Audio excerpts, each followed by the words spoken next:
Hey, what's up? My name's Taylor, and today I'm coming at you with a video about my 1-year anniversary of chopping off all of my hair.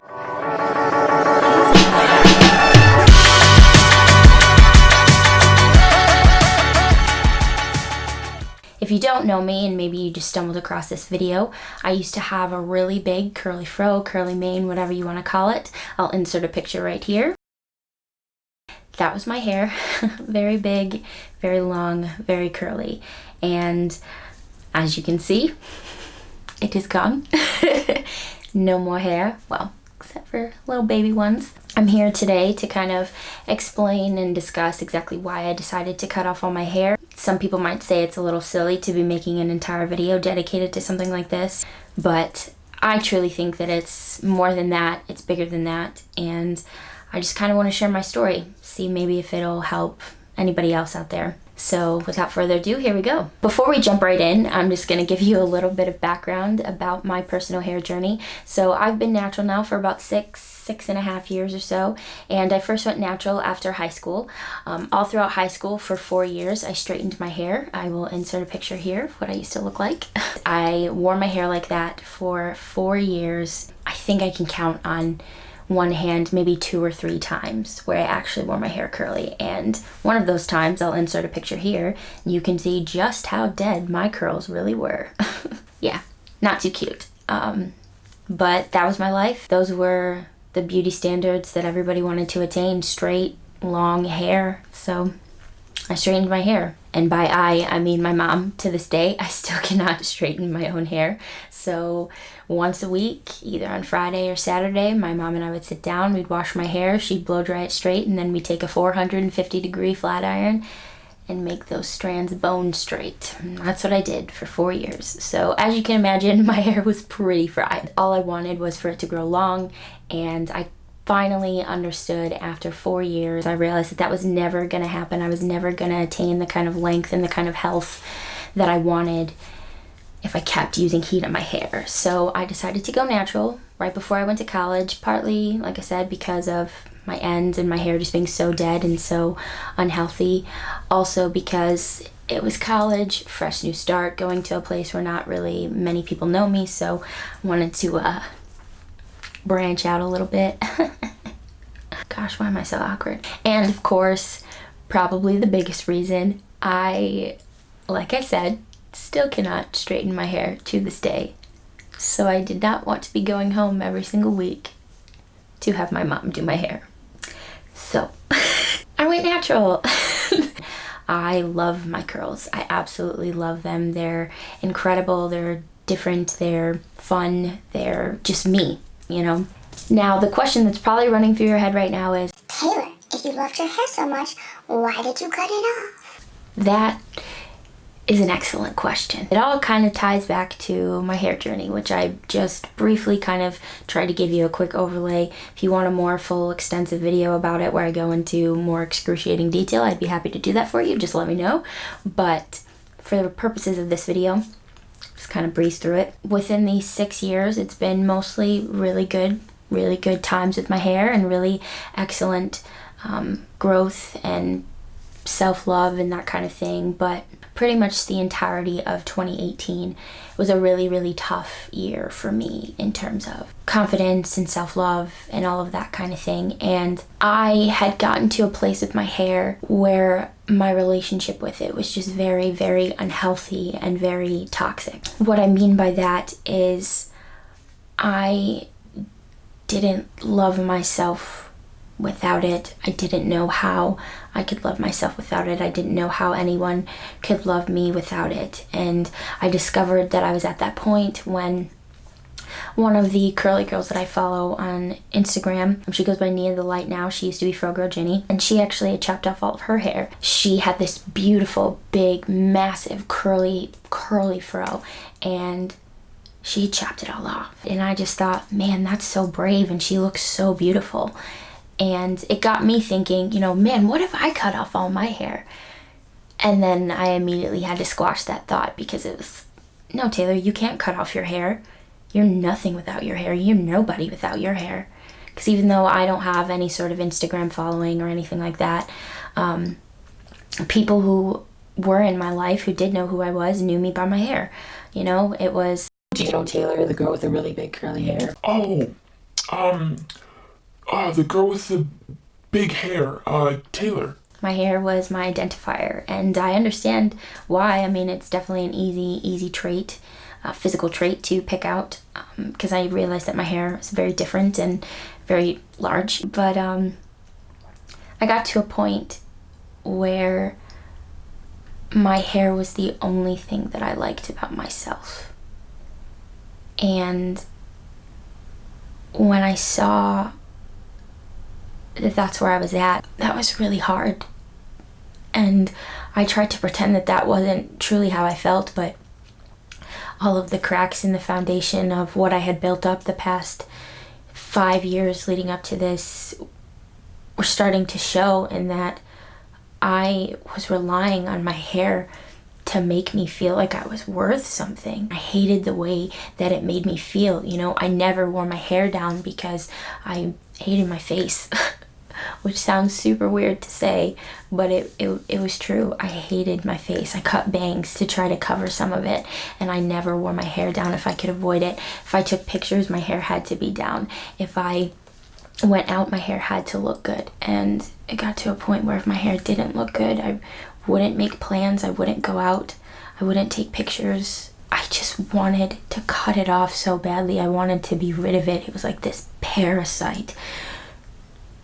But I couldn't bring myself to do it because I felt like I was my hair, and my hair was me, and I felt like that's all that people noticed. I felt like that was all that people saw about me. They didn't see who I was. They didn't see all that I could bring to the table. They just saw really big hair. Soon, my hair became the only thing that I liked about myself. And I started to think and believe that it was the only thing that people liked about me. I had to prove to myself that I didn't need my hair to feel like I was worth something. I wanted to prove that to myself, that I could be more than my hair, that I didn't need it to make me feel valuable or worthy or beautiful. I didn't need to hide behind it anymore. And I wanted to prove to everybody else that I was more than my hair. I wanted them to see me as more than just a big poof ball of curls. Most people were supportive. You know, my boyfriend, my friend Nick, a couple of my other friends that I had told before I had gotten the haircut, and my family and stuff. But not everyone was. The people that mattered, of course, were supportive, and that's all I truly care about. There were some people who I guess couldn't fathom that I could cut it off. I remember I hadn't even made the decision yet, hadn't booked the appointment, was just kind of thinking about it. And I, just to some strangers and to a couple people that I worked with, I was like, oh yeah, you know, I think I'm just gonna cut off all my hair. Or my hair would come up and I'm like, oh, thanks, yeah, I'm gonna cut it all off. And the responses were along the lines of something like,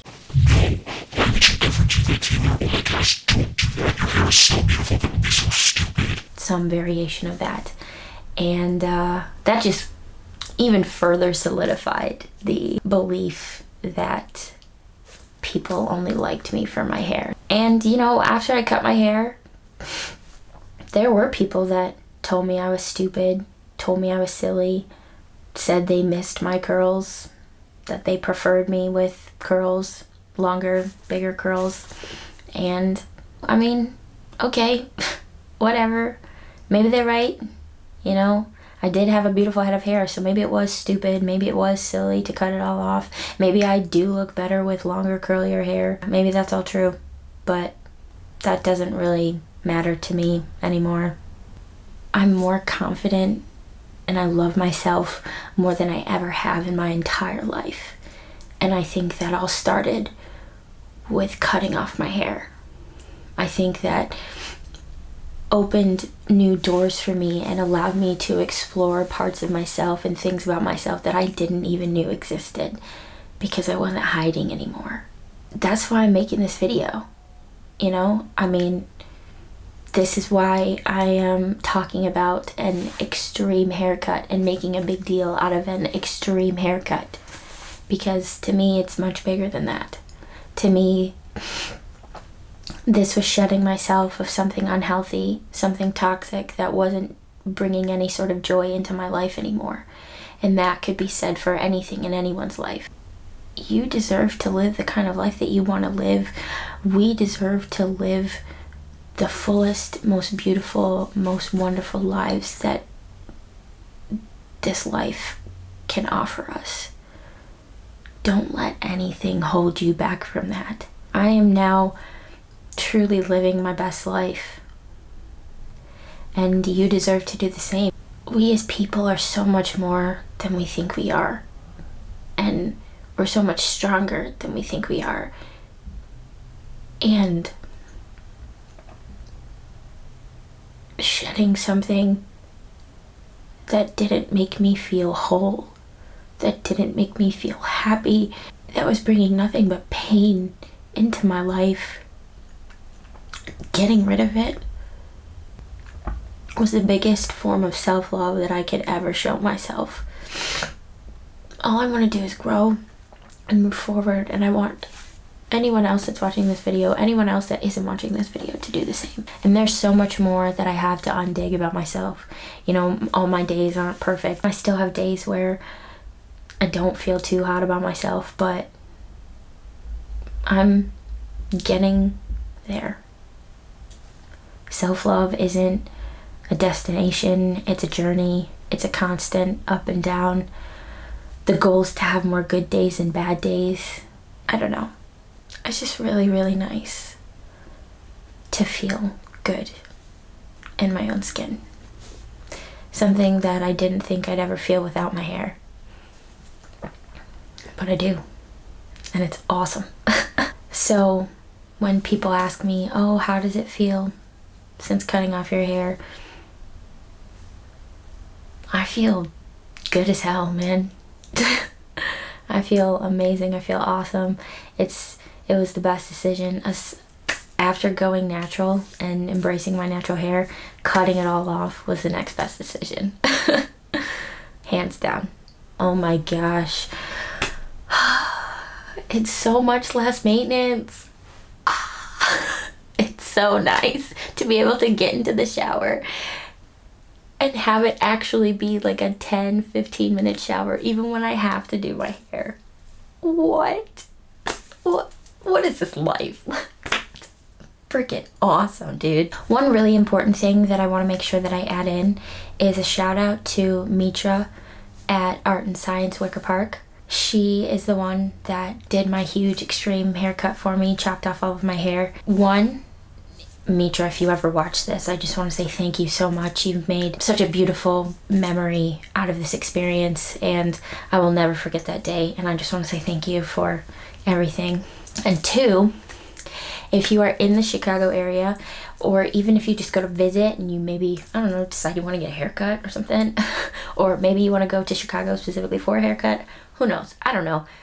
Check out Mitra at Art and Science in Wicker Park. She was amazing. She sat down with me when I first got there. We talked about what I wanted and why I was doing it. And she was a wonderful listener. She was super understanding, and she made sure that every single step in the process was what I wanted, and she made sure that I felt comfortable and safe, and I really truly felt like I could trust her. It was amazing. It was a really fun experience, actually, going through, and when she was cutting my hair, it was awesome. She let me even cut some myself, and that was super cool. And I have some footage from it that I'll put in here. Finding a stylist who you truly trust with your hair is a very difficult feat, especially when you have super, super curly hair, or a lot of curly hair like I do. I got really lucky. And unfortunately, I don't live in Chicago anymore, so I can't go to Mitra unless I schedule an appointment out when I know I'm going to Chicago, which I might actually do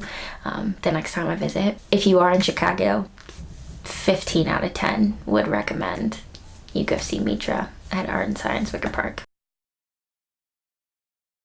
My friend Nick, he is a filmmaker, and when I cut off my hair, I think we were approaching, I think it was around the 6-month mark, he had mentioned, you know, making a documentary kind of about it, a little mini doc or something like that. We never got to finish it, but one of the questions that he asked me, I think it was the last question when we were going through it, was, what 3 words would you use to describe yourself or how you feel since cutting off your hair?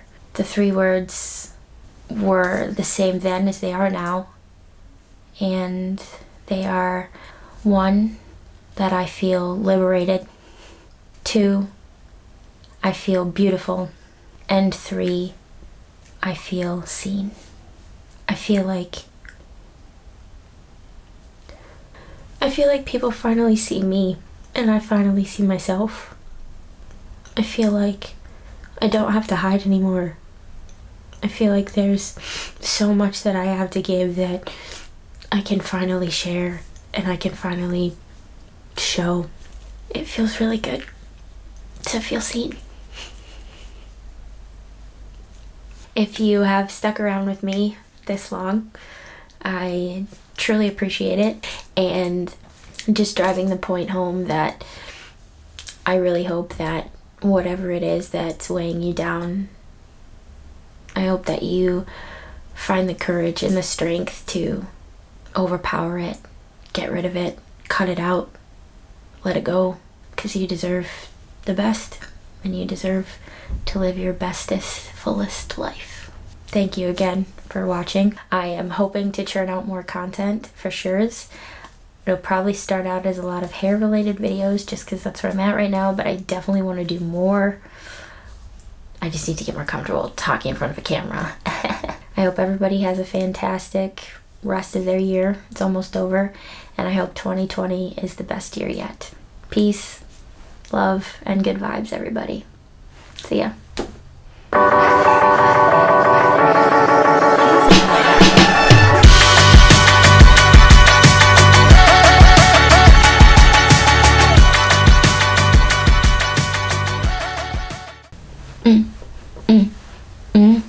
I hate crying in front of people.